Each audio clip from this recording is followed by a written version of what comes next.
Good day for you so far? Yeah, amazing. You?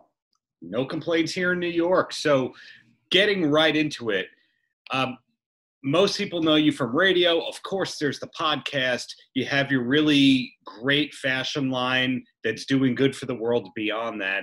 And we're speaking about a dairy cause. But before I ask about that, was radio always the plan for you? No, not at all. I actually, my degree is from Texas A&M. I have an ag business degree.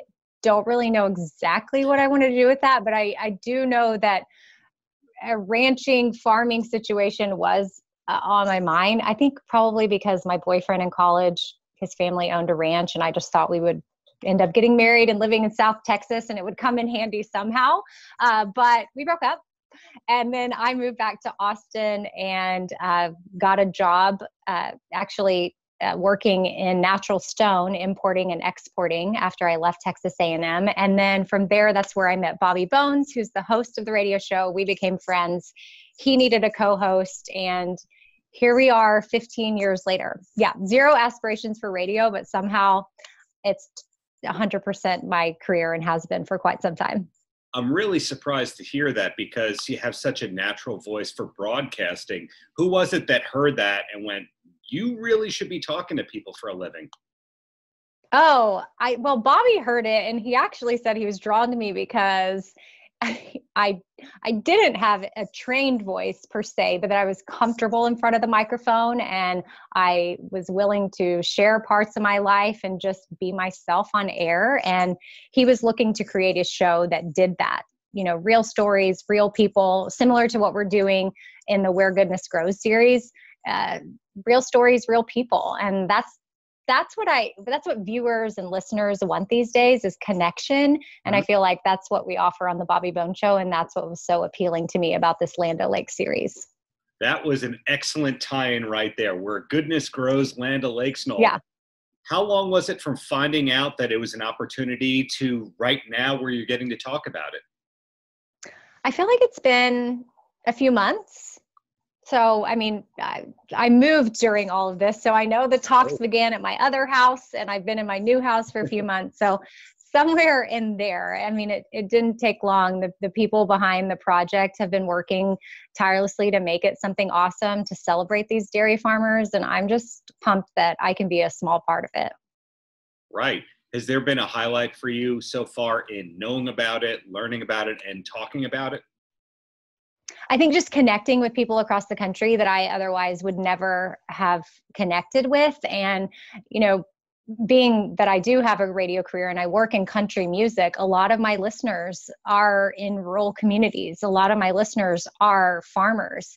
And I had seen a request in my podcast email inbox for content like that. So when this opportunity presented itself, it was a no-brainer. So for me, that's been a really cool part, is to kind of fill a request that I had. It's almost like some of my listeners I know, they're like, oh, you know, if there's someone that sent me that email, while they probably didn't envision a partnership with Land O'Lakes, it's probably even more than they imagined. I just thought maybe I would feature a farmer on my podcast, but now I get to host an entire series and talk with multiple farmers and their families and talk about their life on the farm, off the farm. They share family recipes and just their sense of community, their work ethic, hopefully is contagious to those that are watching.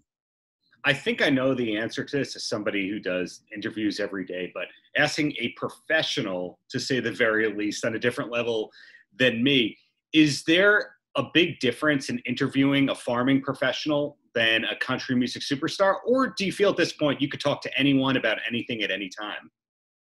Oh, I could talk to anyone about anything at any time. I mean, with technology these days, I don't know if you're talking about like a comfort level, whether or not you're nervous, but fame is so relative. Like to some people that aspire to be a dairy farmer, me getting to talk to a dairy farmer that's a part of the Land O'Lakes co-op might be goals for them. Like, oh man, that's amazing. Like, that's so cool you got to do that. Whereas maybe somebody else, they might be like, oh my gosh, you talked to Luke Bryan today. That's so amazing. I can't believe you got to do that. So that level of stuff, it's all relative because there's so many ways to access people. And that's what I think is cool about this series is people can access it on YouTube or Facebook. And really we're sending people to facebook.com/Land O'Lakes, and they can, connect with me. They can connect with the farmers and get a peek behind the curtain so that next time they're at the grocery store, they have that special connection that, you're talking about. Like they can get giddy about the fact they pick up the butter and it's no longer just a package of butter. It's like, oh my gosh, this family that I watched in an episode, this is them, or this cow Snickerdoodle that I saw in one of the interviews. This is supporting the farm that Snickerdoodle lives on. So I couldn't be more thrilled to be a part of it. And most people are not with a radio show for 15 years, especially one that's doing really well. They're not doing the same thing for more than 3 years. So when I look at your career, I go, that's a person who's steadily working on great projects, both that do good and both that are commercially viable and all that. But is there anything you haven't yet accomplished work-wise that you're still gunning towards? Oh, I'm sure there's things out there that I don't even know about. Projects present themselves. One thing Bobby taught me is we're all very careful who we align ourselves with. So yes, to be a part of a project of Land O'Lakes that's spreading positivity and working with a core part of our country music community is awesome. So I would say that's a bucket list thing. Check. There could be a possible cooking show on the horizon that we've talked about. Like that would be fun, especially my dad was a restaurateur and loves to cook and has amazing recipes. And so maybe something like that down the line, but I'm pretty content with where I am. That's great to hear. Most people do not tell you they're content. So the closer is any last words for the kids? Any last words for my kids or the kids watching? The kids, it used to be, hey, Mr. T, what do you got to say for the kids? I just know that in general, whoever the kids. Oh God, so we're taught. I know. I'm in mom mode. Like I'm constantly worried about my kids. And I'm like, what, did you say kids?